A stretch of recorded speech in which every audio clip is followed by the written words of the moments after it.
Olá pessoal, tudo bem? Nessa nossa videoaula, nós vamos comentar uma questão cobrada pela FGV no exame de ordem a respeito do tema interceptação telefônica.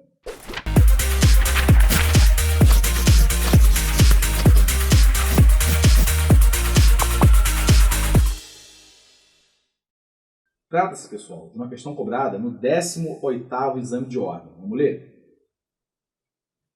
Determinada autoridade policial recebeu informações de vizinhos de Lucas, dando conta de que ele possuía arma de fogo calibre .38 em sua casa, razão pela qual resolveu indiciá-lo pela prática de crime de posse de arma de fogo de uso permitido.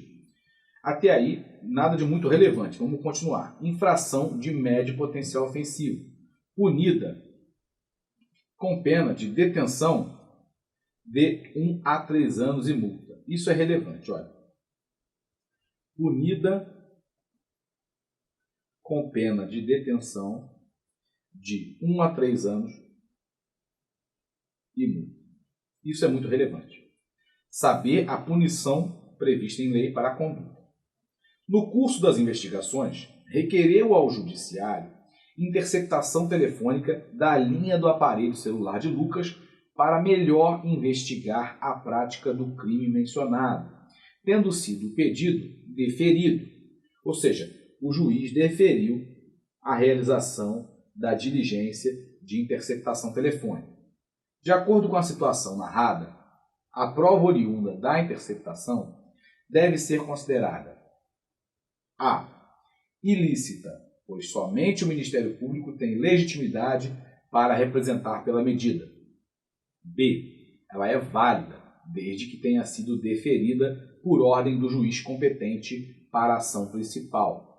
C. Ela é ilícita, pois o crime investigado é punido apenas com detenção.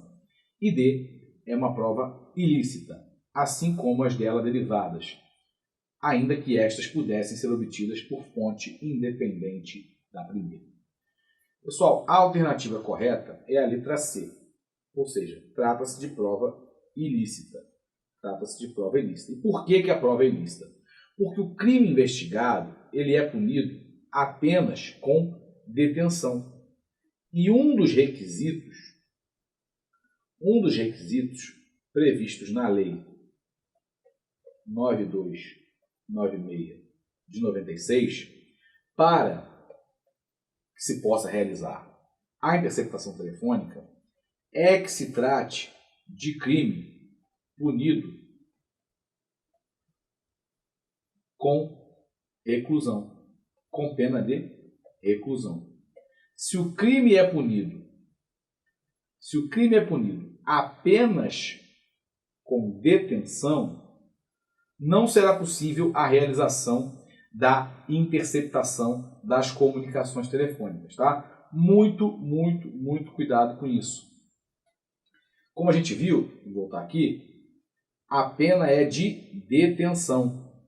A pena é de detenção, de 1 a 3 anos. E se a pena é de detenção, não cabe a interceptação das comunicações telefônicas. Tenham cuidado com isso, porque isso é muito relevante. Vamos ler as outras alternativas? A. Trata-se de prova ilícita, pois somente o Ministério Público tem legitimidade para representar pela medida. Está errado. Não é só o Ministério Público que tem legitimidade. A autoridade policial, como foi na hipótese, também pode representar ao juiz para a decretação da interceptação telefônica. B. Ela é válida, desde que tenha sido deferida por ordem do juiz competente. Está errado, a gente já viu que se trata de prova ilícita. E D diz que é prova ilícita. Até aí tudo bem. Assim como as dela derivadas. Também está correto, né? Porque nós sabemos que as provas derivadas das ilícitas são provas ilícitas por derivação. As provas derivadas das ilícitas são chamadas de ilícitas por derivação, que é a teoria dos frutos da árvore envenenada. A gente conhece como teoria dos frutos da árvore envenenada. Entretanto, até aí está correto. Essa teoria das provas ilícitas por derivação, as provas derivadas não serão consideradas ilícitas se elas pudessem ser obtidas por fonte independente. Então, se a prova ilícita por derivação pudesse ser obtida por outra fonte, por fonte independente, você vai preservar essa prova derivada da ilícita, exatamente pelo fato de que ela poderia ter sido alcançada por fonte independente. Então, ela não deriva de forma absoluta ou indispensável da prova ilícita. Ela poderia ter sido alcançada por fonte independente. Então, as provas derivadas da ilícita vão poder ser consideradas, poder ser utilizadas no processo quando elas puderem ser obtidas por fonte independente daquela considerada ilícita. Vamos fazer umas observações a respeito da interceptação telefônica? Primeiramente, o que eu queria falar é que se trata de cláusula de reserva de jurisdição. O que é uma cláusula de reserva de jurisdição? Significa que só pode, trata-se de uma medida que só pode ser decretada, só pode ser decretada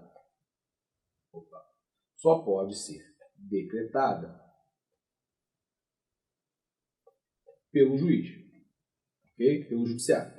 Não pode ser realizada sem autorização judicial. Não pode o delegado, o Ministério Público, realizar essa medida sem autorização judicial. Tá? Cláusula de reserva de jurisdição. Entretanto, ela deve ser autorizada pelo juiz competente para o caso, né? E se ela for autorizada por um juiz incompetente, aquele que não tem competência para apreciar o fato? Bom, nesse caso, nós teremos uma prova ilícita e, portanto, não poderá ser utilizada no processo. Agora, cuidado. Temos a teoria do juízo aparente. O que é a teoria do juízo aparente? Vem para mim aqui. A teoria do juízo aparente diz basicamente o seguinte. Bom, a diligência de interceptação telefônica deve ser autorizada pelo juiz competente.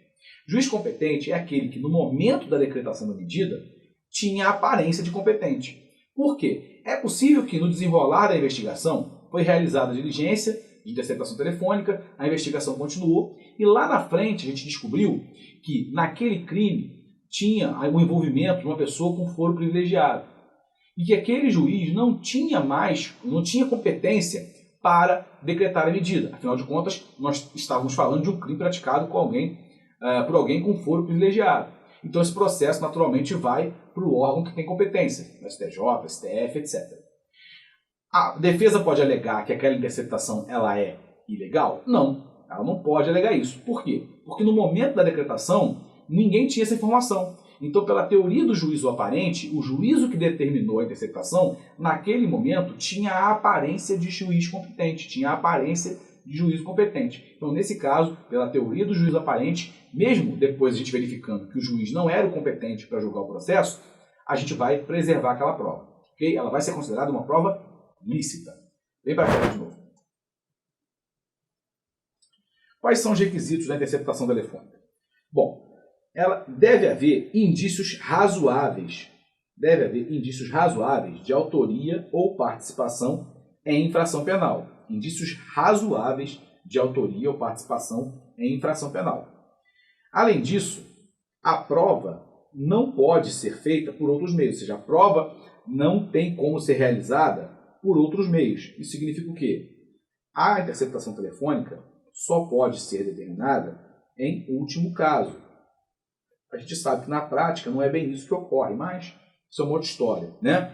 A interceptação telefônica só pode ser determinada em último caso, porque ela é extremamente invasiva, né? Você vai interceptar as comunicações telefônicas de alguém, você vai estar ali violando a intimidade da pessoa. C. Né? O fato investigado deve ser punido com pena de reclusão. Deve ser punido com pena de reclusão. Como a gente viu, no caso da questão, ele era punido com pena de detenção. Então, nesse caso, não é possível a decretação da medida. Somente se o fato investigado for punido com pena de reclusão. Por quê? Como se trata de uma medida muito invasiva, é natural que ela seja reservada apenas para crimes considerados graves. Ok? É uma medida invasiva, então faz sentido que ela seja reservada para crimes graves. Por fim, a situação objeto da investigação deve ser descrita com clareza, né? De forma com a qualificação dos suspeitos, inclusive, salvo se isso for impossível. Ou seja, se não for possível ao juiz colocar com clareza a qualificação dos suspeitos, tudo bem, não tem problema. Mas, como regra, o juiz deve colocar a qualificação dos fatos e deve descrever com clareza a situação que é objeto da investigação. Para finalizar, prazo da medida. Ela não pode ser decretada por prazo indeterminado. O prazo é de 15 dias. 15 dias, renovável uma vez por igual período. Isso é o que está na lei. A lei prevê que a renovação só se pode dar por uma vez. O STF, porém, firmou o entendimento no sentido de que nós podemos ter diversas prorrogações. 2, 3, 4, 5, 10, não importa. Desde que isso se mostre necessário para as investigações. A posição do STF, portanto, é contrária ao que diz a lei. Para finalizar, o início da contagem do prazo. Quando se dá? Se dá na data em que se efetiva a diligência, ou seja, na data em que se começa de fato a interceptar, ou seja, não é no momento em que o juiz determina a diligência, é na data em que se começa a realizar a diligência. Pessoal, espero que o vídeo possa ter sido útil para vocês, possa ajudá-los nessa longa caminhada rumo à tão perseguida e sonhada vermelhinha. Agradeço a todos pela atenção e desejo uma excelente maratona de estudos. Até a próxima.